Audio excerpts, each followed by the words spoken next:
Welcome. You've made it. You found the ultimate guide to completely unraveling your sanity in record time. Congratulations. You're now enrolled in the Anxiety Olympics. No warm-up required. Just follow along, and soon you'll be sweating through your shirt, spiraling into dread, and questioning the very structure of your life. But of course, this isn't really a how-to guide. It's more of a mirror. A warped one, maybe, but accurate in its own unsettling way. The truth is, if you want to fast-track your way into a full-blown panic attack, society has already given you the blueprint. You just have to keep doing what everyone's pretending is normal. Let's begin. Step 1. Schedule every single minute of your life and call it hustle. Never sit still. Never stop. Treat rest like a personal failure. Color code your calendar until it looks like a glitching rainbow. Wake up at 5 a.m. to journal, meditate, work out, respond to emails, plan your week, launch your brand, build your empire.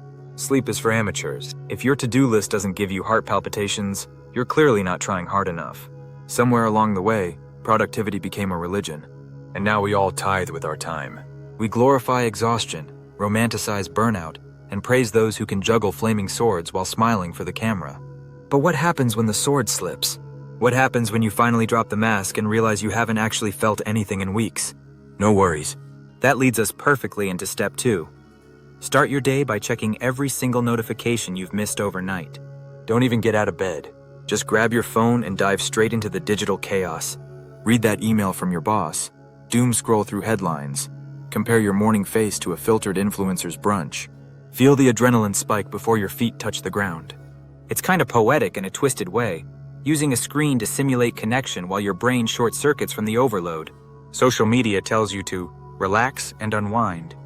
But the endless pings and perfectly curated lives just whisper one thing. You're not enough. And that whisper? It grows louder the longer you listen. But don't stop there.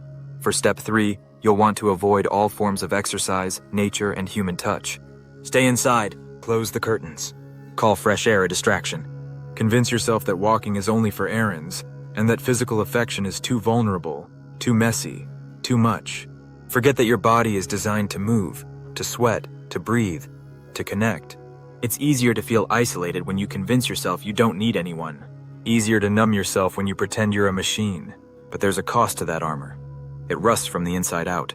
Next, you'll want to practice catastrophic thinking like it's a competitive sport.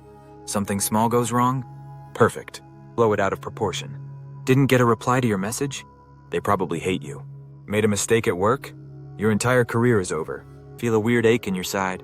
Definitely a terminal illness.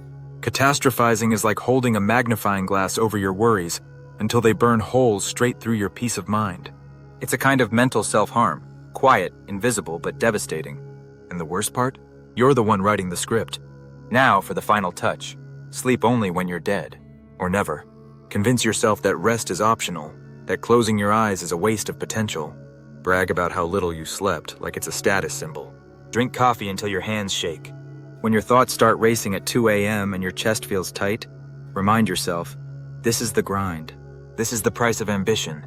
And if you start hallucinating from exhaustion, don't worry, that's just bonus content. But if you're really committed to this journey, there are a couple of add-ons you can explore. For maximum internal collapse, try suppressing all of your emotions.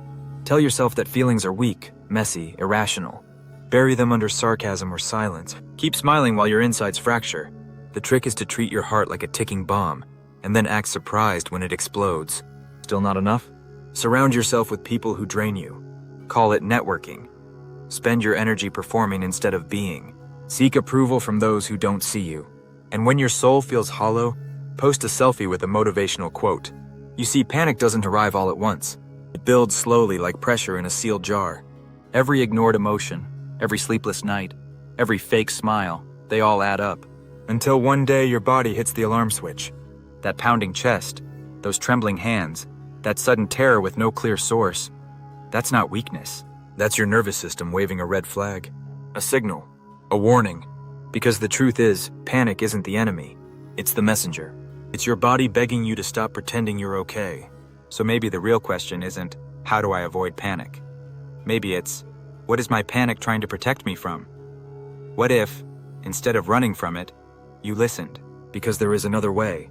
You can embrace boredom. You can delete notifications, even just for an hour. You can go outside without a podcast playing. You can stretch, or nap, or cry without apologizing.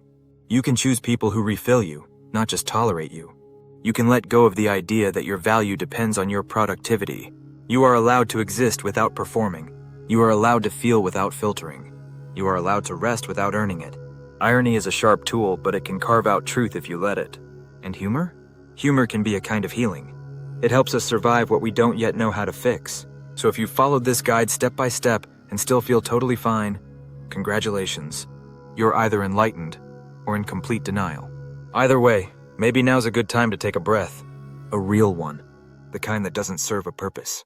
The kind that just reminds you, you're still here.